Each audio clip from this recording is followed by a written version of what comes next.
গুৱাহাটীৰ ৰাজগড়ত কসমক city heart hospital উদ্বোধন ৰাজ্যবাসীৰ বাবে সুখবৰ গুৱাহাটীৰ মাজমজিয়াৰ ৰাজগড়ত আজি কসমক চিটি হাৰ্ট হস্পিটেলৰ শুভাৰম্ভ কৰা হয়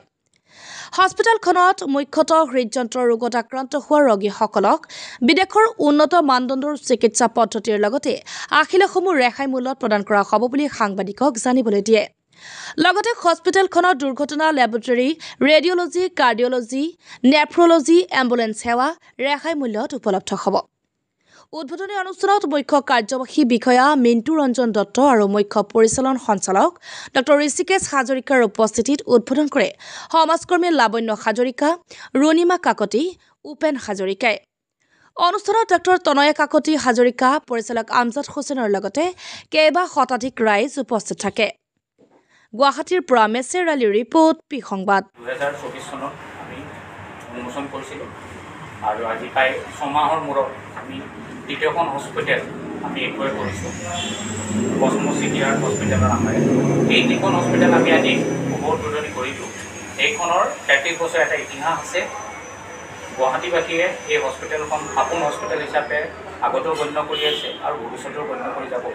আমাৰ আশা আছে আমি আমাৰ যিখন প্ৰথম হস্পিটেল কসমক মেডিকেল তাত আমি খুব এফৰ্ডেবল ৰেটত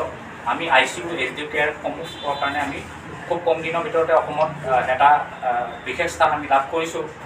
এফৰ্ডেবল হেল্থ কেয়াৰৰ ক্ষেত্ৰত আৰু আমি আশা ৰাখিছোঁ এই আমাৰ যিটো নতুন সংযোজন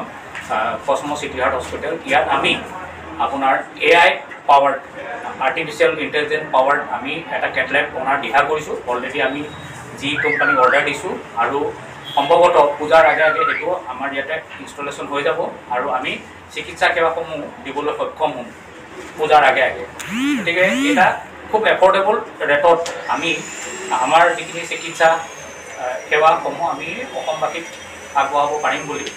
আমি দৃঢ় প্ৰতিজ্ঞ আৰু আমি সেইটো আশা লৈ পেলাই আজি এই আমাৰ যিটো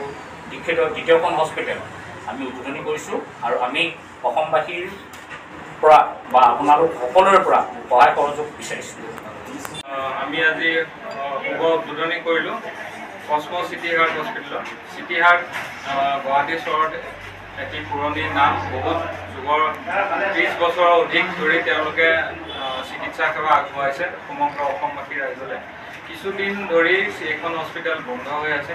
আজি তেওঁলোকে আমাৰ লগত কসমক গ্ৰুপৰ লগত সংলগ্ন হৈ এইখন হস্পিটেল আমাক চলাব দিছে তাৰ কাৰণে আমি তেওঁলোকক ধন্যবাদ দিছোঁ আৰু আমি এইখিনি গুৱাহাটীৰ মাজ মধ্যত থকা এইখন হস্পিটেল আমি আৰম্ভ কৰি সকলো অসমবাসীক যাতে আমি সেৱা আগবঢ়াব পাৰোঁ সেই পৰিকল্পনাৰে আজি এইখনৰ শুভ উদ্বোধনী হ'ল ইয়াত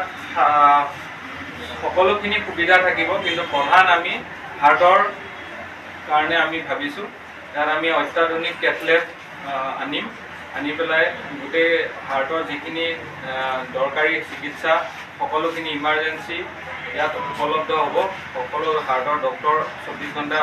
উপলব্ধ থাকিব সেই আশাৰে আজি আমি এইখন হস্পিটেল আমাৰ নতুন কসমক গ্ৰুপটোৰ লগত সংলগ্ন হোৱাৰ বাবে সকলোকে ধন্যবাদ দিছোঁ আৰু আমি যেন এই সমাজ সেৱা বা মানৱ সেৱাত আগবাঢ়িব পাৰোঁ সকলোৰে আশীৰ্বাদ আমি কামনা কৰিছোঁ কিমান কেপাচিটি বা কেনেকৈ এইখন এনে অল টোটেল 50 বেডেড হস্পিটেল তাৰে আমাৰ 6 বেডেড ICU আছে 8 বেডেড HDU আছে আৰু 4 বেডেড কাৰ্ডিয়েক ICU আছে কেতিয়াৰ পৰা আপোনাৰ